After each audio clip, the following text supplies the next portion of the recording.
Jamani, mbona tunashtuana jamani? Katika swala kukushtua huwezi kwanza ukakukani kwa sababu mimi ni mtu special kabisa kwenye maisha haya. Vipi kwa mzima? Yaani nimeshtuka. Nilikuwa mbali. Swala kushtuka acha nalo. Sasa hivi utaweza kuweza kushtuka. Umekuiza mzima? Si jambo. Ujambo kabisa. Juma bwana kama unifahamu naitwa Kabogo. Huu mtaa mzima wanaita General. Huu mtaa nimeweka hapa. Watu hawali chakula bila mimi. Yaani mimi nikienda sehemu watu wananisubiri ndo wale. Unajua? Kwa sababu mimi ndo General wa mtaa. Kwa hiyo kuna habari fulani ni nzito sana. Nitakiwa nikupe wewe. Yaani habari nzito. Sasa lakini mimi kwa kaida yangu yani na dai yangu kabisa. Habari waga sitoagi bure. Habari unalipia. Sawa? Na kama unahitaji nikupe habari basi fanya mpango nipata kinywaji. Tunajua ndani vipo vingi bwana huku wewe. Wewe. Sikujua kwamba nina mgeni.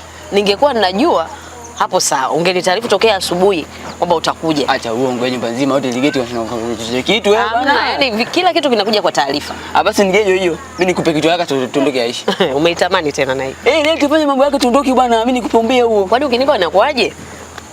Naitwa Kabogo. Nikiondoka waga sudi nyuma. Naondoka. Utakuja kunikumbuka wewe mama. Kabogo siongee jamani. Sasa ndio naenda hivyo. Changamka tuondoke. Yaani yeye ndio siku ni nusu. Acha mambo yako bwana. Shika basi. Kitu vitu vidogo kama hivi unakuwa ni nini? Kwanza hii nini? Mpaka umeka chumvi. Si umeitaka? Sasa sikia. Mimi hapa naitwa Kabogo. Mimi hapa bwana ni mtu ambaye nazuazua sana kwenye mitaa. Hasa katika pitapita zako kwa sababu kuna siku nisia kuona muongezana na jamaa fulani hivi shombe kama ananikarigaliga hivi. Nikajua sasa ni mume wako. Kalegea mume wangu tena. Nani yani mifupa yake kumwona kama shombe Mpemba hivi. Ametasimu mzee Mpemba. Hata yule bwana nimemkuta mtakati pale. Yuko na janamke fulani bedui. Janamke limeendeiwani. Janamke diamini si diamini nilipokuambia. Janamke ukiliangalia tu lako sio kusimka. Dunia simama nishuke. Nikamkuta sasa ubaya nimemkuta anakushosha vyombo. Ndicho kitangaza. Umemfananisha mume wangu. Yuko nchini mume wangu. Mume wako kwa? Yuko Uganda. Jamani. Wewe mama. Kwa na usida. Mume wako Uganda. Uganda gani? Labda Kampala Gonga la Mboto pale Uganda gani? Kabogo kama ulivyojitambulisha. Sawa? Umemfananisha huyo mume wangu. Nimekuambia hayuko nchini. Wewe funga macho yako. Kwani hapa nimeyafumba?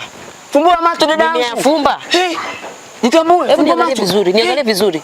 Niangalie vizuri ya macho. Haina shida, asante.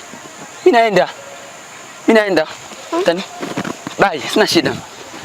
Jamani, mwenye hizi taarifa hizi. Hivi inawezekana kweli? Yupo na mwanamke. Hapana. Ngoja kwanza. Ngoja. Ikiita tu najua yuko da. Ikiita tu. Yaani lazima atakuwa da.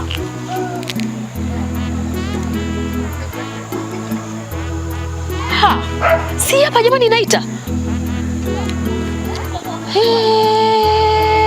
Ndio ikawa za kweli. Mbona hapokei? Hapana.